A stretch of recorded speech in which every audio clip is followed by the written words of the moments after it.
মাছের রোস্টটা রেডি করার জন্য প্রথমেই আমি মাছটাকে ধুয়ে ক্লিন করে নিয়ে এসেছি। এবার আমি তার মধ্যে দিয়ে দিব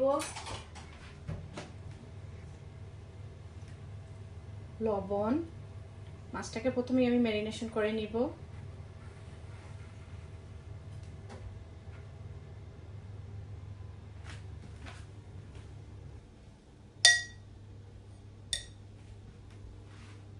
হলুদ,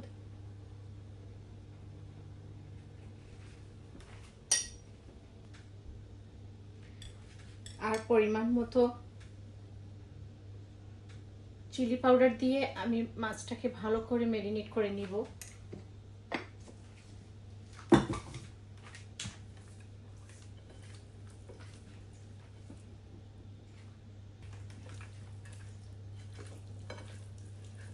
ভালো করে হাত দিয়ে কষলে কষলে মাখাতে হবে।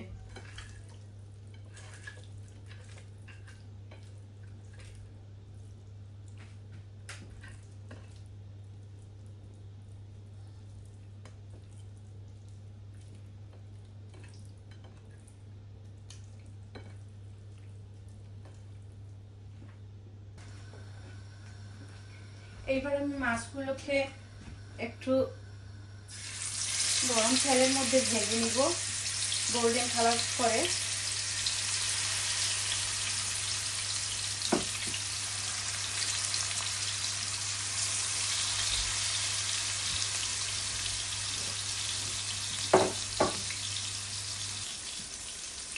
এবার মাছগুলোকে আমি পাল্টে দিব।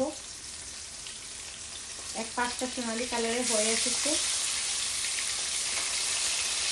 এবার আমি অপর পাঁচটা পাল্টে দিলাম।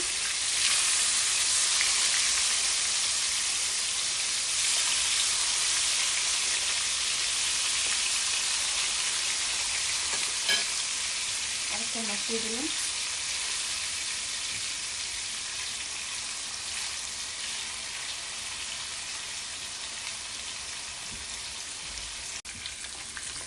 এবার মাছগুলো হয়ে এসেছে, আমি এগুলো নামিয়ে নিব।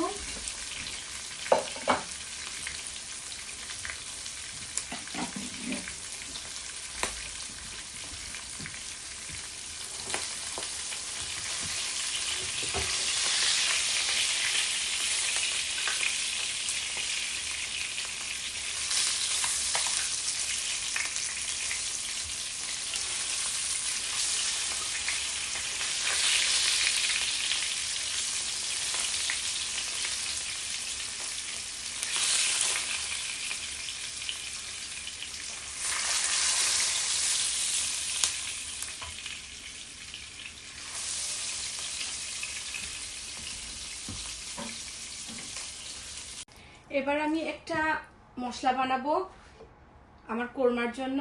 তো আমি নিয়েছি এখানে কাঠবাদাম, রসুন, আদা আর হলো পেঁয়াজ। সবই পরিমাণ মতো আমি একটা ব্লেন্ডের জারে দিয়ে দিব এবং সেটাকে ব্লেন্ড করে নিব। এইবার সেই একই তেলে আমি সামান্য সরিষার তেল অ্যাড করে দিব।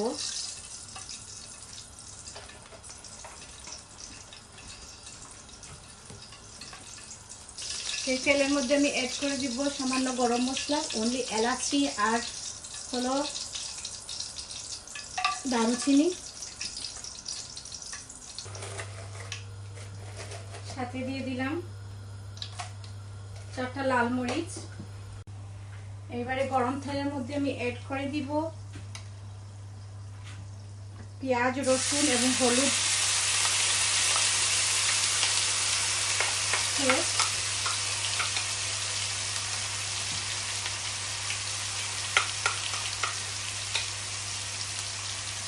পেঁয়াজ, রসুন এবং আদা পেস্ট।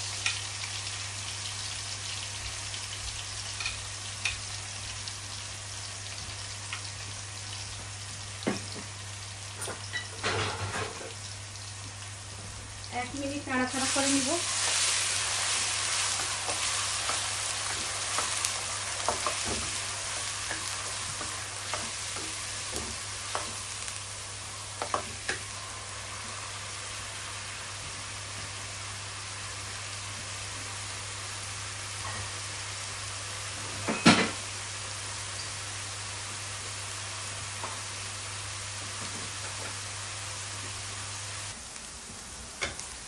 পেঁয়াজ রসুন এবং আদা বাটার কাঁচা গন্ধটা চলে গেলে অ্যাড করে দিব বাদাম বাটা আর কাঁচা লঙ্কা বাটা।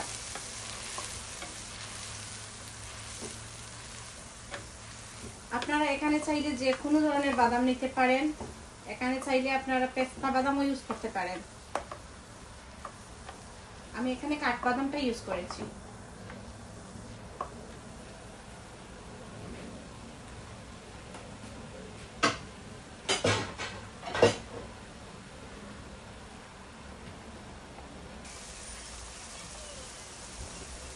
যখন বাদাম বাটাটা কষা কষা হয়ে এসেছে তখন আমি এর মধ্যে অ্যাড করে দিব লবণ,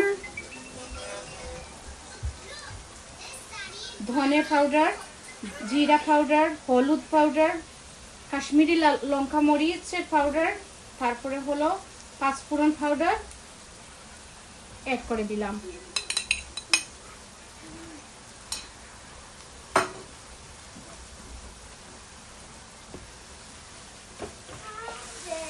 এবার ভালো করে নাড়াচাড়া করে মিশিয়ে নিব।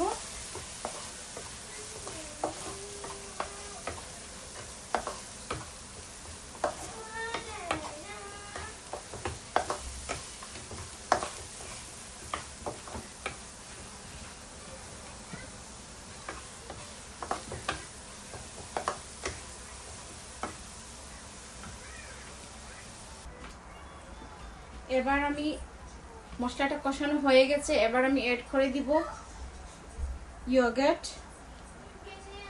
আমি ন্যাচারাল ইয়োগার্টটা নিয়েছি, আমি এখানে 3 টেবিল চামচ ইয়োগার্ট দিয়ে দিলাম।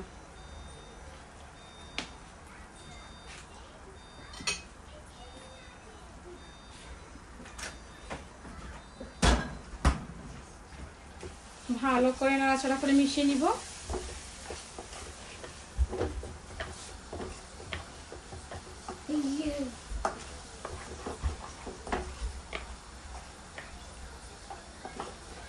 দইটা দেওয়ার সাথে সাথে একটু আঁচটা চুলার আঁচটা কমিয়ে দিব, না হয় দইটা ফেটে যেতে পারে।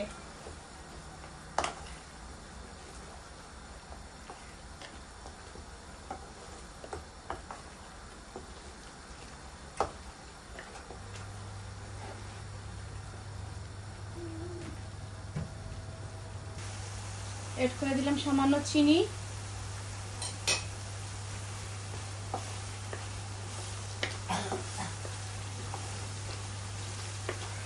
মশলাটা যত ভালো করে কষানো হবে এই মাছের রোস্টটা কিন্তু খেতে ততটাই মজা হবে।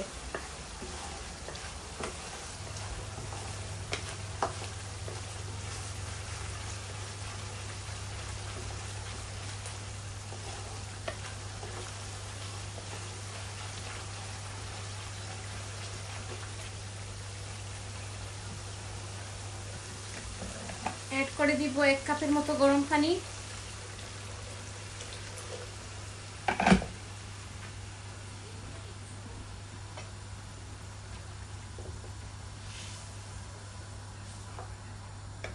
আবার আমি মশলাটাকে ভালো করে পানিটা ফুটে ওঠা পর্যন্ত অপেক্ষা করব।